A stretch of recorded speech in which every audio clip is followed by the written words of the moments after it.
অবস্থা খারাপ হয়ে গেল চাপতে চাপতে, পায়ে প্রচণ্ড ব্যথা।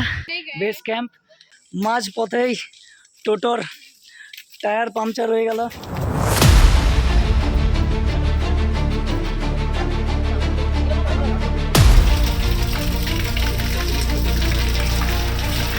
আজ আমাদের গোপীনাথদি গ্রামে চতুর্থ দিন। আজ আমরা গোপীনাথদি গ্রাম থেকে যাব শুশুনিয়া পাহাড়, এবং সেই শুশুনিয়ার পাহাড়ের জার্নি আপনাদের সঙ্গে শেয়ার করব। হলো আমাদের সিএম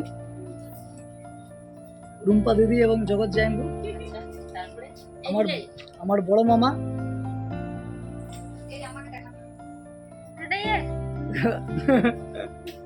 এই হলো আমার এক দিদি, তার মেয়ে।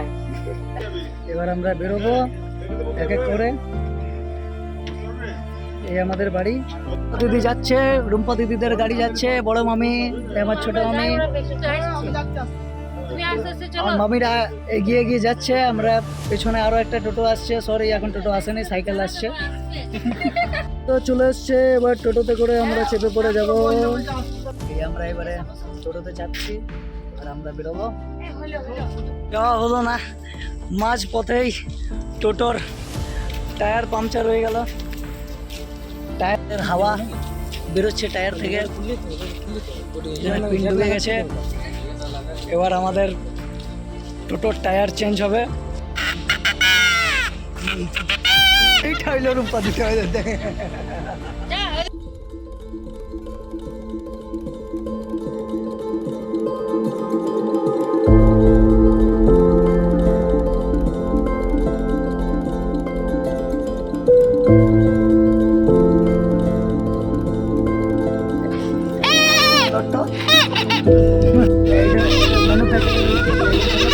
কোম্পানি এটা বান্দর।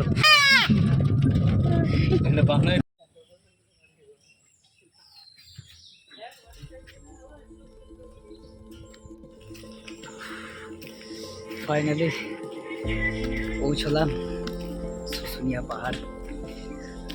শুশুনিয়া পাহাড়ের এখন এই সামনের এই দোকানগুলো বন্ধ, কিন্তু রয়েছে আরো কিছু দোকান খোলা, দেখতে পাচ্ছেন।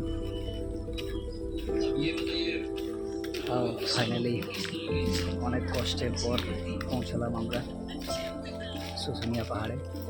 এই হলো শুশুনিয়া পাহাড়ের একটা হোটেল, যেখানে আপনারা অনায়াসে এখানে থাকতে পারেন, এবং তার পাশেই প্রচুর দোকান পেয়ে যাবেন, খাওয়া দাওয়ার ব্যবস্থা পেয়ে যাবেন। সামনে দেখতে পাচ্ছেন একটি ফেমাস চা দোকান আছে, এখানে আমরা প্রত্যেক বছর এসে চা খাই। এদিক দিয়ে আমরা এন্টার করেছিলাম শুশুনিয়া পাহাড়ে। রয়েছে হাতে তৈরি করা মাটির জিনিস, দেখতে পাচ্ছেন আপনারা কত সুন্দর সুন্দর ঠাকুরের মূর্তি থেকে শিল নোড়া এবং মূর্তি, ঠাকুরের মূর্তি। তার সাথে রয়েছে আরও অনেক কিছু কাঠের তৈরি জিনিস, এবং দেখতে পাচ্ছেন গয়না গাটি, এগুলো প্রত্যেকটি জিনিস কাঠ দিয়ে তৈরি এবং সবগুলোই হাতে তৈরি। এই জিনিসগুলি একমাত্র আপনারা শুশুনিয়া আসলেই পাবেন, শুশুনিয়া ছাড়া আপনারা কোথাও পাবেন না এই জিনিসগুলি। একমাত্র মেলাতে বসে, কিন্তু মেলাতেও এই জিনিসগুলি আপনারা পাবেন না, কারণ এগুলো এখানে বহু বছর থেকে হাতে তৈরি করে। এই যে দেখতে পাচ্ছেন শুশুনিয়া পাহাড়ের প্রথম অংশ, এই একটা বিশাল গাছ, যে গাছের তলায় মন্দির আছে, এখানে পুজো হয়। তার পাশে দেখতে পাচ্ছেন কত সুন্দর সুন্দর দোকান, এবং তার মধ্যে গোছানো কত জিনিস। এই দেখতে পাচ্ছেন এই গাছটা, এবং এই হলো শুশুনিয়া পাহাড়ের এন্ট্রান্স। আর এটা তার পাশে একটা মন্দির রয়েছে। এখানে বহু দূর দূরান্ত থেকে পর্যটকরা এখানে আসেন, শুশুনিয়া পাহাড় দর্শন করেন। এই যে দেখতে পাচ্ছেন বাঘের মুখ থেকে জল শুনেছেন যে বেরোয় শুশুনিয়া পাহাড়ে, তো এটাই হলো সেই বাঘের মুখ, এবং এখান থেকেই সেই শীতল জলটা বেরায়, যে জলটা আপনারা পান করতেও পারেন, অনেকে বটলে ভরে পরে নিজের বাড়িও নিয়ে আসে। পাহাড়ে ওঠার আগেই বজরংবলীর দর্শন করে পরেই আপনারা পাহাড়ে চাপ। এই আমরা এবারে পাহাড়ে চাপা শুরু করলাম। শুশুনিয়া পাহাড়, পাহাড়ের উপর আমরা এই মুহূর্তে চাপলাম। পুরো ভিডিওটি আপনাদের দেখাবো কত কষ্ট করে আমরা চাপছি এই পাহাড়ের উপরে।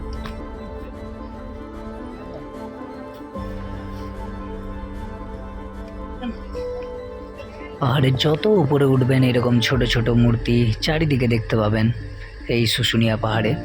শুশুনিয়া পাহাড়ের পাশেই রয়েছে একটা অসাধারণ পার্ক, যে পার্কের মধ্যে এই মুহূর্তে আমরা প্রবেশ করতে পারবো না, কিন্তু আপনারা যখনই আসবেন এই পার্কে একবার কিন্তু আসবেন, কারণ এত সুন্দর পার্ক এবং এত সুন্দর এখানে ফটো বা ভিডিও তোলা যায় যে আপনারা নিজেরাও দেখে অবাক হয়ে যাবেন। এই হলো সেই শুশুনিয়া ইকো ট্যুরিজম পার্ক। অসাধারণ জায়গা, একবার দেখে পরেই আপনাদের মন মুগ্ধ হয়ে যাবে। আমরা এর আগে কয়েকবার এসেছি, তখন এই পার্কে প্রবেশ করেছি। চাইলে আপনারা আমার সেই পুরনো ভিডিওতে দেখে আসতে পারেন। দেখতে পাচ্ছেন যে এই এখন গাছগুলো বড় হয়ে গেছে এবং এই গাছগুলোর পরেই হলো সেই পার্কটা। অসাধারণ পার্ক, অসাধারণ। এই শুশুনিয়া আসলে এই জিনিসটা আপনারা একদম মিস করবেন না, এই পার্কে আসবেন। অনেকে শুশুনিয়া পাহাড়ে চাপে কিন্তু পেছন দিক দিয়েই বেরিয়েছে পরে। এই যে দেখতে পাচ্ছেন সেই শুশুনিয়া পাহাড়, আমরা বেরিয়ে পড়েছি।